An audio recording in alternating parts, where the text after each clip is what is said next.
and situate the discussion. It's really, I want to thank Dawn for inviting me to moderate this session.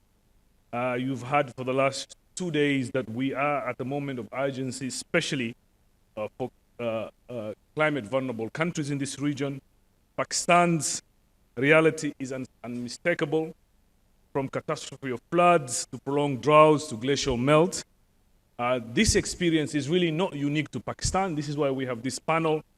It reflects a reality across South Asia, small island nations, least developed countries. And what unites all this is a clear vulnerability to climate and the number one risk for these countries' development ambitions.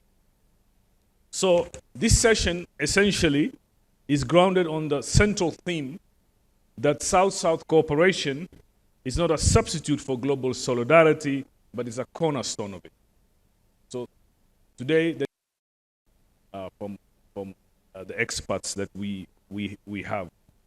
The question before us is simple but urgent. How can we move from parallel effort to shared trajectory to deliver real results? Within this framework, us at the United Nations, we see South-South cooperation as an accelerator of climate action. That's why the panel that brings voices from the mountain states, I will not test your geography, who represent the mountain states, maybe I will later, to island nations, to regional neighbors, to humanitarian finance experts, to policymakers, and to the private sector. You will hear diverse opinions and perspectives from these expert panelists, so I will urge all of you to pay close attention. I also promise you as a moderator, I will keep them within the time frame of 5 minutes. It was supposed to be 7 minutes, but I'm told because of time now I have to reduce to 5 minutes, but we'll see what Dawn colleagues tell me. I have 3 or 4 of them in front and they'll give me a sign. But we want to keep it within limited time and make it as engaging as possible. So allow me to quickly introduce our panelists and who they are so you know who you are listening to. Dr. Iram Sata, you've heard, I had the pleasure of sitting next to her. She's a Pakistani national with an SJD from Harvard University, expert on water, federalism, and transboundary water governance, especially in the Indus Basin, the neighborhood. So you'll hear more from her. We have Renato Contastino, International Policy Advisor on Climate Vulnerable Forum.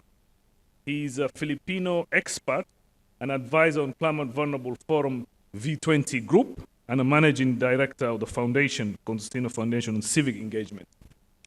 We also have my sister and a leader in this country, Romina Alam, a coordinator to the Prime Minister on climate change. You've seen her, she's been an activist. She's been engaging on climate issues for many years. She serves at the Prime Minister's Climate Coordinator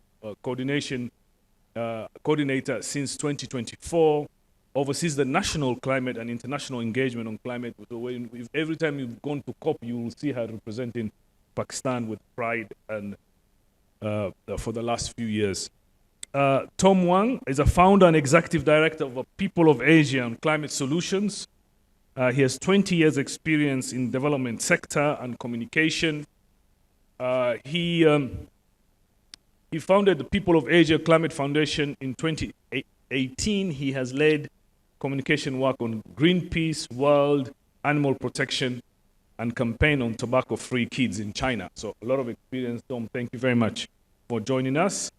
Then I have Seema A. Khan, principal at the Seed Advisory Group. She's a creative leader who has been at the forefront on climate and the global climate finance across the world. She was the general counsel of the internet-born era TradeEscape.com. A lot of experience. In Saudi Arabia, she served as a chief strategy officer for the Saudi Arabia General Investment Authority. Again, thank you very much, Tima, for joining us and welcome. And then we have my member states, people who I report to indirectly or directly, 2 ambassadors. We have Mohamed Toha, His Excellency, the High Commissioner of Maldives to Pakistan, Ambassador. Thank you very much for joining us. And Her Excellency Rita Detail, Ambassador of Nepal to Pakistan. And both of them have extensive experience on everything to do with diplomacy and negotiations and multilateralism.